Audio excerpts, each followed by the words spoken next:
All right, call number three with the master, Andrew Clay. Thanks for joining me again. Appreciate it. Yeah, absolutely. Thanks for having me on. All right, so what we wanted to talk about today, we wanted to get your thoughts on pacing to performance, not pacing on a calendar. And we're specifically talking about budget. So on smaller accounts, you usually just set a daily budget, you scale it by a percentage, and you let it run no matter what day of the week it is or what time it is. You're just running the same budget consistently. But you explained that that's not really the way it works on larger spend accounts. Can you help me understand that a little bit more?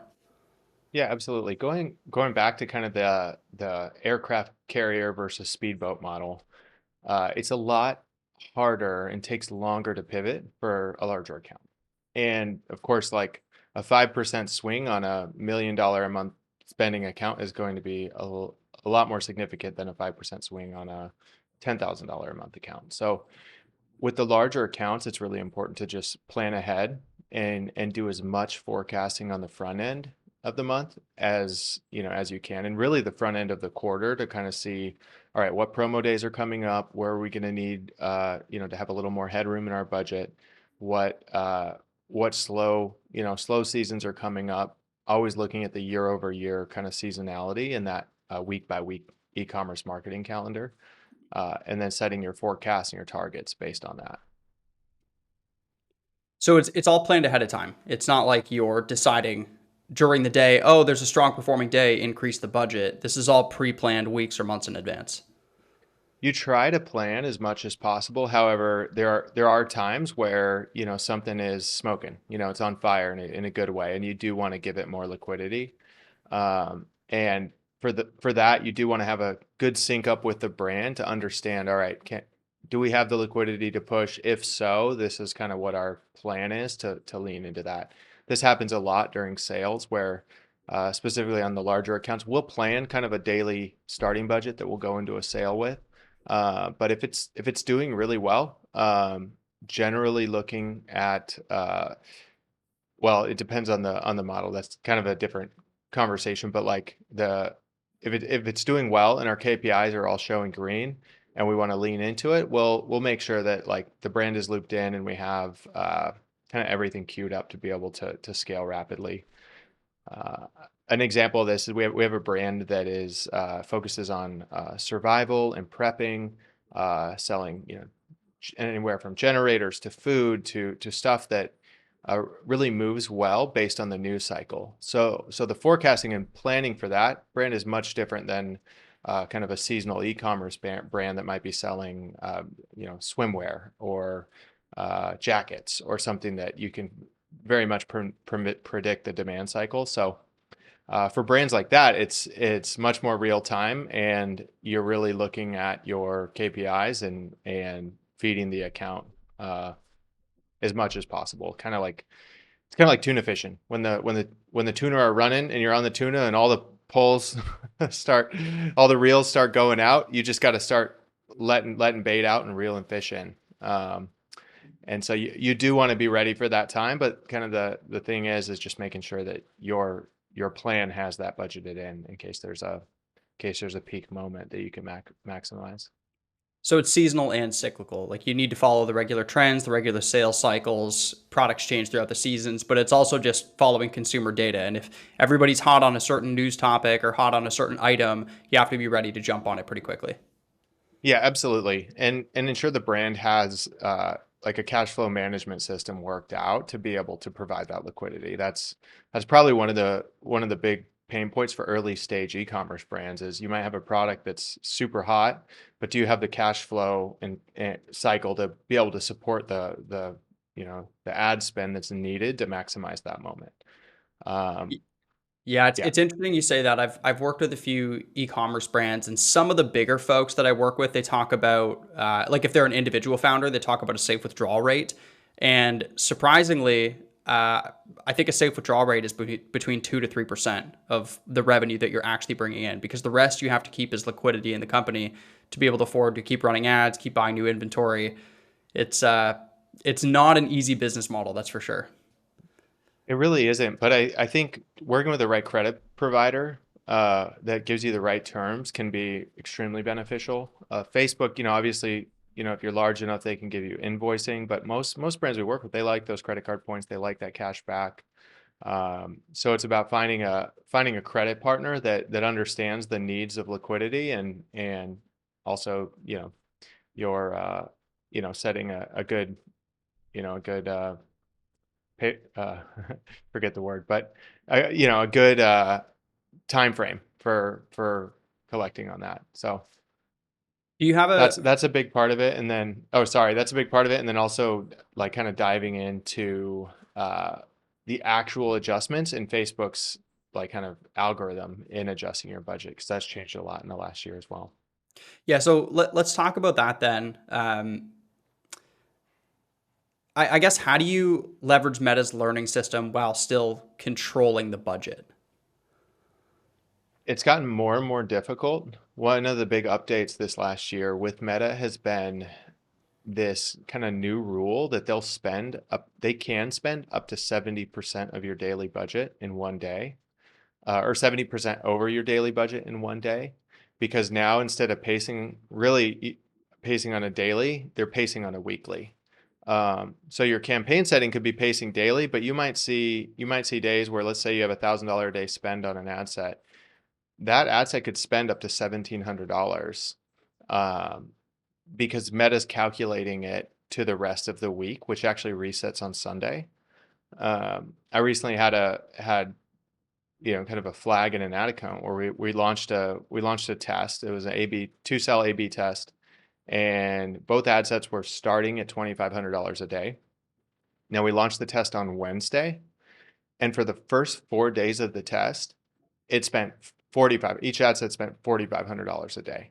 Wow. Um, and we messaged our rep. We're like, what's going on here? Like, why is it overpacing at such a high spend? Now, granted, the performance wasn't there either. That's what's kind of that's what's a little debatable. Is Meta would say, oh, this is just a feature to kind of pace pace according to performance.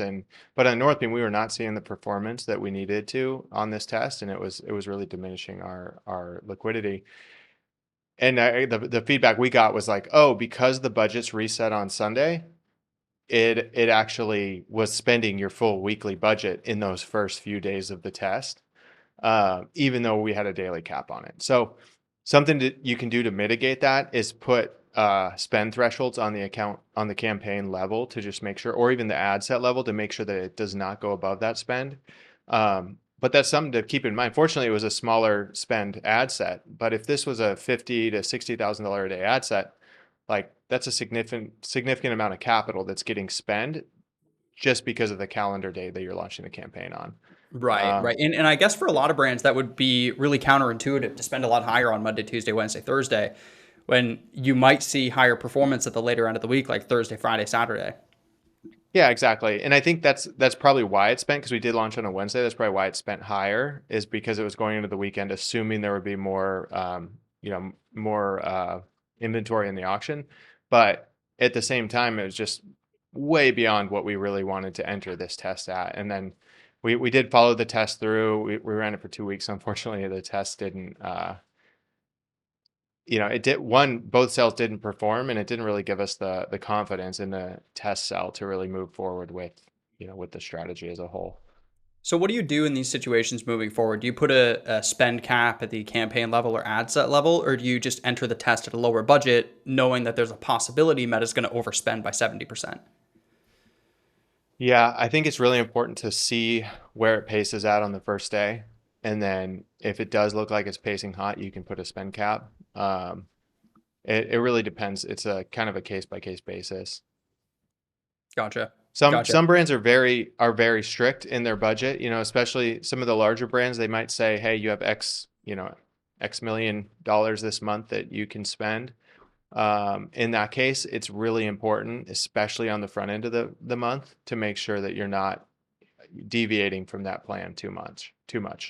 Um, you can very easily get in a scenario where maybe you're deviating from the plan, ten to $15,000 a day, but that really adds up on the front end of the month, where by the end of the month you're now having to chop your campaigns back by ten to $15,000 a day or more sometimes, because you might be 5 to 10% off plan by the 25th, which really gives you, five days to kind of course correct to come in at the budget that they're planning for.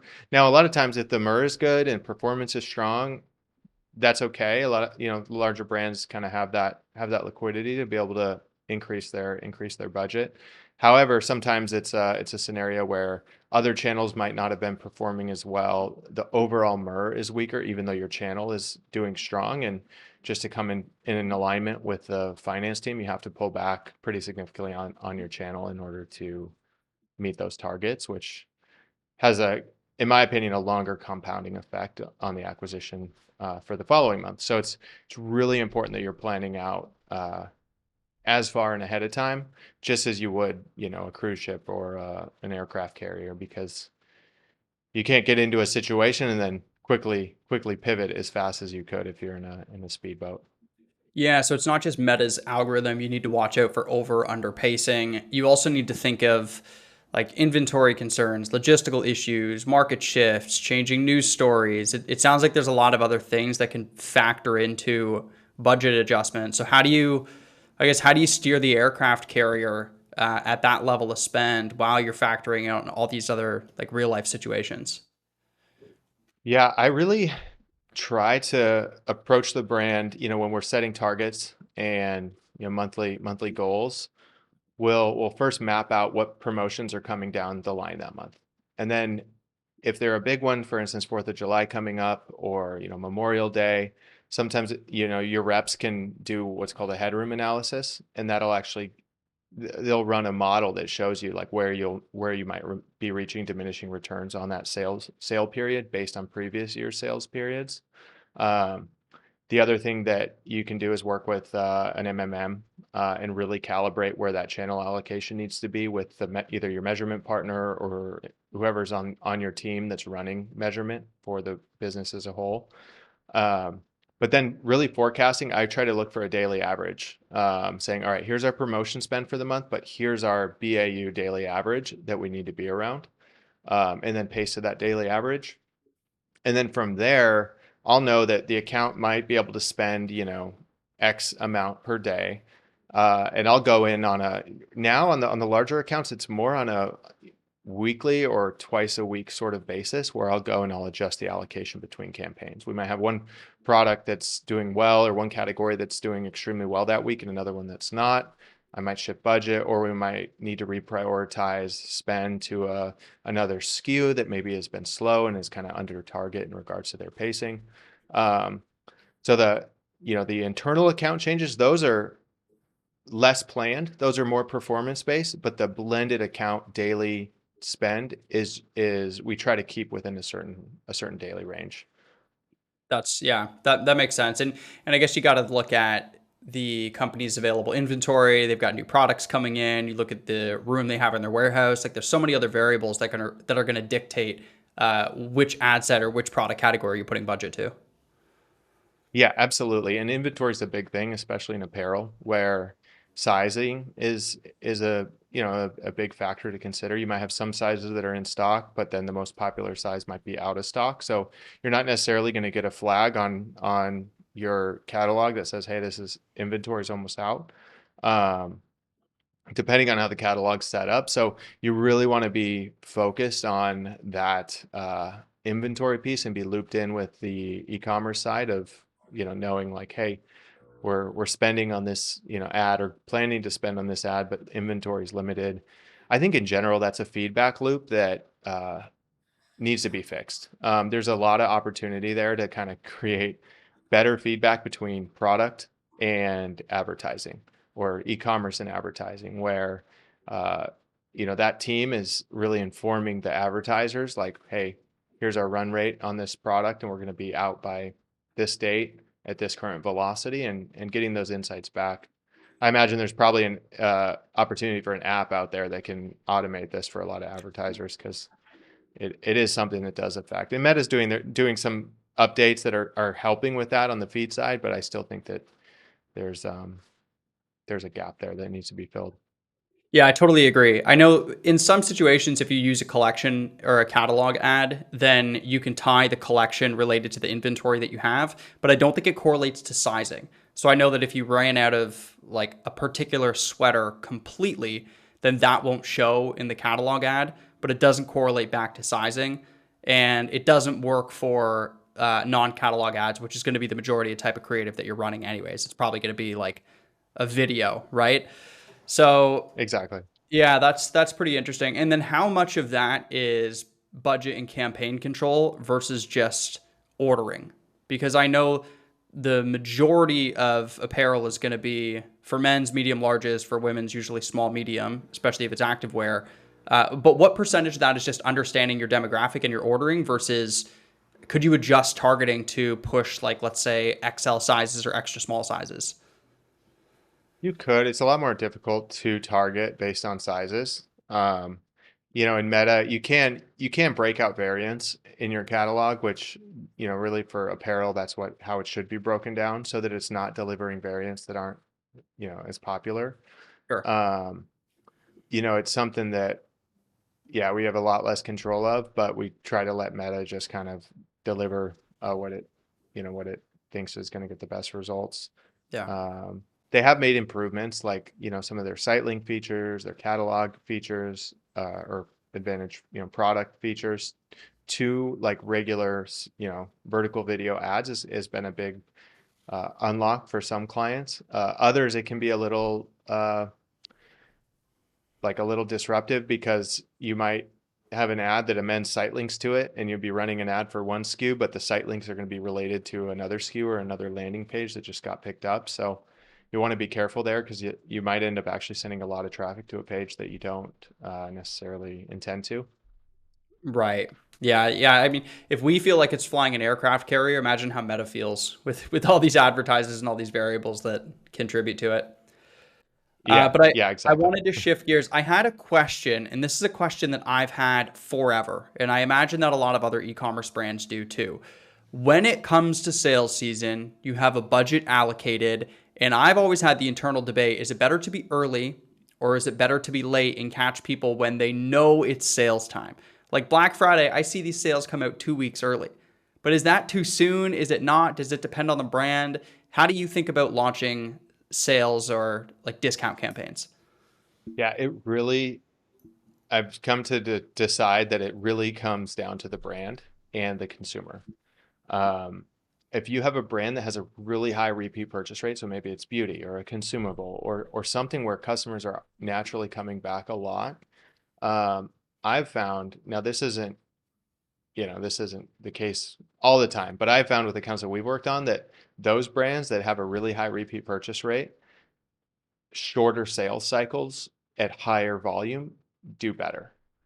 Whereas Interesting. another brand that maybe has a little bit longer sales cycle involved and they don't have a high repeat rate, the longer sales cycle or the longer, promo cycle does better. For instance, we have an apparel brand that, 2 years ago, we were running our sales for like 2 weeks. 4th of July started in the middle of June almost. Now Yeah. we shortened that up now to where we found like the sweet spot right now is about a week. Um, I think last year a lot of brands were just overly promo, and it really saturated their audiences, saturated their brand, kind of diminished their brand quality. So brands now are trying to kind of steer away from that being overly promo. Um, and on the promo side, I think there's an element of getting creative with the way that you do it too. It doesn't just have to be a flat 20% off, for a week. It can be, it can start at maybe 15% off and then move up to 20% off over the weekend, or you can do like a, a free shipping promo with 10% off a certain product, or just thinking as creative as possible in regards to how you position the promo, and then working with the, product and e-commerce team to kind of figure out which type of promotion is going to have the biggest net value to the business after that weekend or week that you're running it.